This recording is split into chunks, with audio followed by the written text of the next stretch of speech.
Welcome to this week's video tutorial with a virtual racing school for the Blancpain GT3 series on iRacing. This first week in the new season takes us to Road Atlanta, where I've chosen to go through a lap driven by Rens Broekman with the Mercedes AMG. The lap is driven on sprint race fuel in default afternoon weather. As ever, I'll play the lap through first in full before then going into further analysis.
Okay, so that was a 1 minute 19.567. Okay, so to start things off, we're on the VRS app with the data packs selected. We're going to choose the AMG driven by Rens Broekman. And we'll choose week 1, Road Atlanta. Loads up the session details where we can download lap data, replay and the setup. We're just going to click on Learn Track, which is going to load up the analyzer. And it'll start playing the lap through. We'll just pause it and slow it down as well. So just to summarize what we're seeing, we've got a steering angle trace, speed trace, brake and throttle trace across the duration of the full lap, and we've got some inputs as well as a live display, and VRS will divide the lap up into auto-generated sectors depending on what corner we're in. So we'll select sector 1, which is going to be the run from the start finish line to the braking point for turn 1. So obviously just keep the car in a straight line, hugging the edge of the circuit, preparing for the braking zone for turn 1, which is going to be the end of this wall or the end of this grass. So we'll just go to sector 2 for that, and it's a very fast corner, turn 1, kind of falls away and then compresses on the exit, so you can carry a lot of speed in and get hard on the throttle, and you'll have a lot of exit grip which will allow you to carry that speed through. So braking quite briefly before then turning in and bleeding off simultaneously. So turning in right from the edge of the circuit, bleeding off the brakes, turning in harder and harder, and spotting your apex curve here. You want to hug this. Try not to make too hard a contact with it, just hug it there, and we'll just show you the positioning of that. And then at the apex you can pick up the throttle really hard, as I've said, and you'll notice here that Rens actually comes off the brakes before the apex, before then going back on the brakes. That's just to load up the front end a bit more. I guess he felt the car was just running a little bit wide and wanted to get back on those brakes slightly just to load up the front end and keep the nose nice and tight into the corner, so that he was able to hook up with the apex there nicely. And yeah, as we can see, picks up the throttle quite hard and doesn't allow the car to run completely to the edge of the circuit on the exit. That's to set yourself up for the entry for turn 2. Really depends on how much speed you carry through the apex of 1. You can run a little bit wider than that, but try and get the car back to the middle of the circuit for the end of the exit of turn 1. And then your braking point or your turning point is going to be the inside of this tall tree on the top of the crest here. So we just go to sector 3, that's where you want to have your focus, and then the curb on the left hand side should come into view, and you want to be off the throttle at that point, or well before that point I should say. As you turn in, you want to be off the throttle, just dabbing on the brakes and spotting that curb. Just a correction for oversteer there as the circuit crests and the car goes light. Anticipate that if you can. And we're up onto this inside curb fully. Probably don't have to take as much as that, but the goal is to hug it so that you have a nice wide entry into the right-hander of 3, where Rens starts braking quite gradually, and so we're aimed quite far over to the left at this point, and that allows Rens to brake in a straight line, gradually getting on the brakes, not to unsettle the car too much, before then turning in as the curb on the left-hand side ends, bleeding off the brakes. And in terms of your reference to spot the apex, which is blind, because you want to be hitting this apex curb quite aggressively, but yeah, it's completely blind. So there's this tall tree here, just to the right of that is where the apex will appear, so that's where I recommend you have your focus. And then yeah, like I said, you can use a lot of this curb, completely straddle the inside of it, and pick up the throttle as you apex, but be very careful as you do that. You'll notice Rens here is quite patient with the throttle, only picking it up about 30% and just holding it there, because you'll see as you land off the curb, the car's quite unsettled, it's bouncing around a bit, so just be aware of that, and try and not allow the car to exit on the curb on the left hand side if you can, because otherwise it will compromise your speed through the next left hander. So we've fully exited the first part now, and we're not on this curb just yet, which opens up the corner ever so slightly. Play that through, and then as we go through the left hander down the hill, we want to hug this curb, and I think we'll see that Rens actually gets some wheels up onto the curb as he goes through there. So just lifting off the throttle again. Now this whole sequence actually is very much about line. It's really important to get your line absolutely spot on. So in order to do that, you kind of have to play with the throttle a lot. Rens is a very smooth driver, especially when compared to myself. I'm kind of playing with the throttle a lot more. So just be aware of that your line is very important. So yeah, hugging the inside curb there, still hugging it on the exit, not allowing the car to exit too wide, before then aiming for the outside of the track down the hill. Just take it back to cockpit view, and eventually reaching full throttle once the car is nice and settled.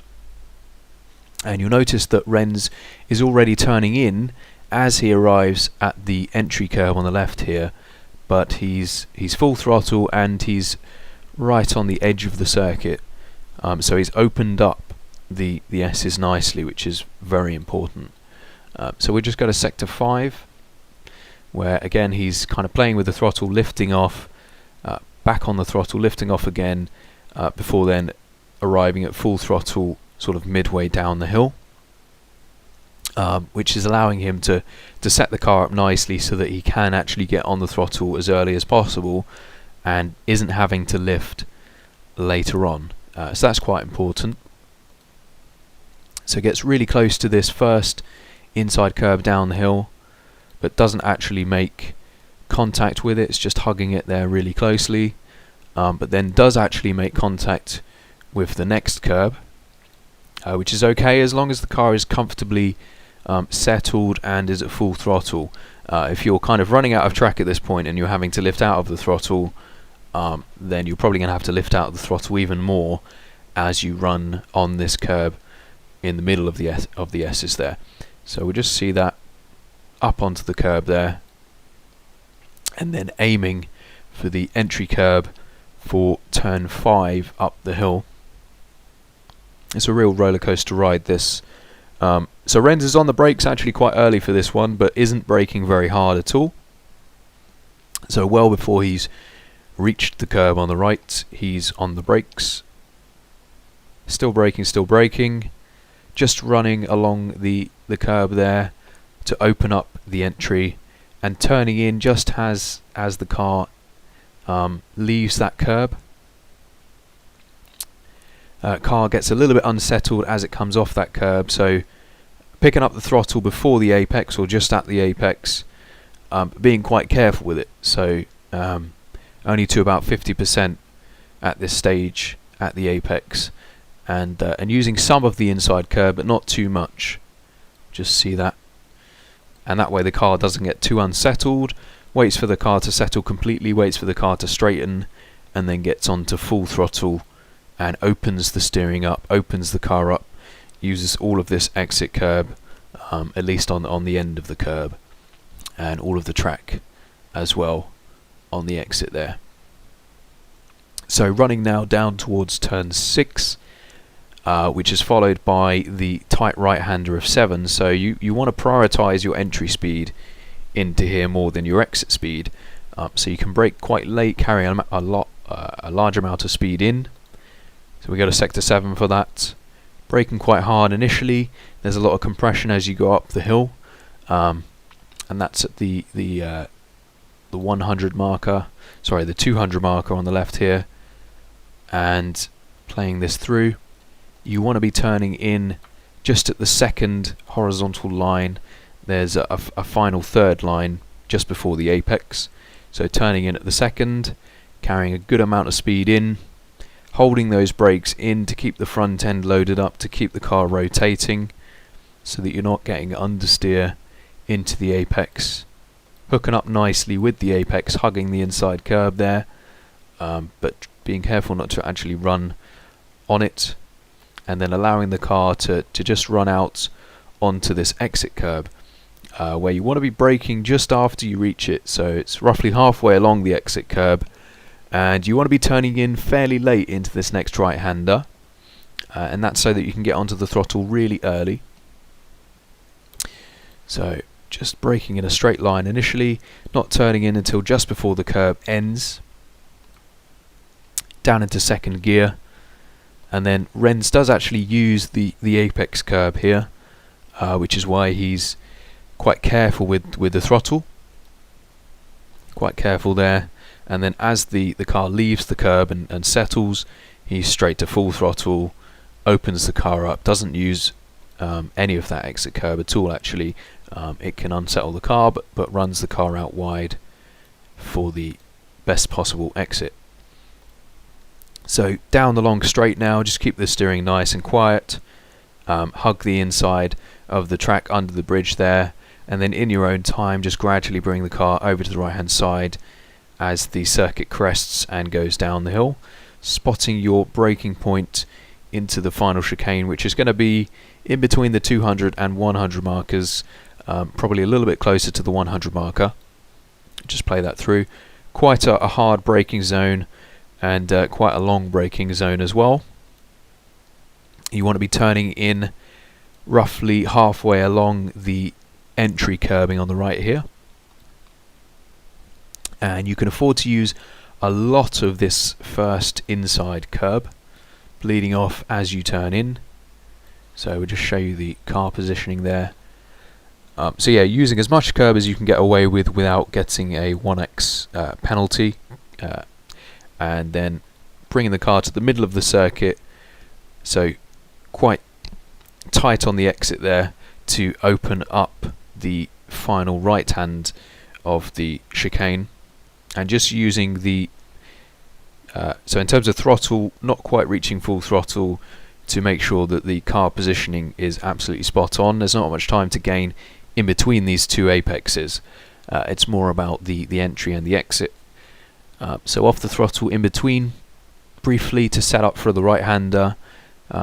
Rens doesn't actually hit the brakes at all, and then leaving it in third gear, hooking up with the curb on the right hand side, not quite as much as the first part of the chicane, and also much later as well, so a much later apex for the second part, and waiting for the car to settle, gets a little bit bumpy on the exit, and then reaching full throttle before opening the steering up and using all of the track and also some of this exit curb on the left as well, and then aiming for the middle of the circuit, across the crest over the top here, under the bridge, down the hill, allow the car to stay out wide, so just brushing the entry curb on the left here before turning in from right over on the edge of the circuit.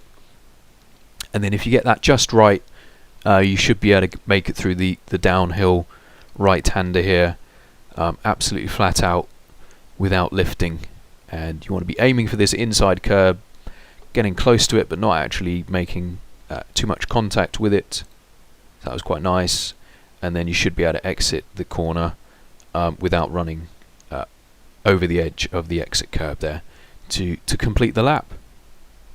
You can find qualifying and race setups, telemetry and replays over at virtualracingschool.com, where you can also book one-to-one tuition with myself and top drivers from the likes of Commander Sport.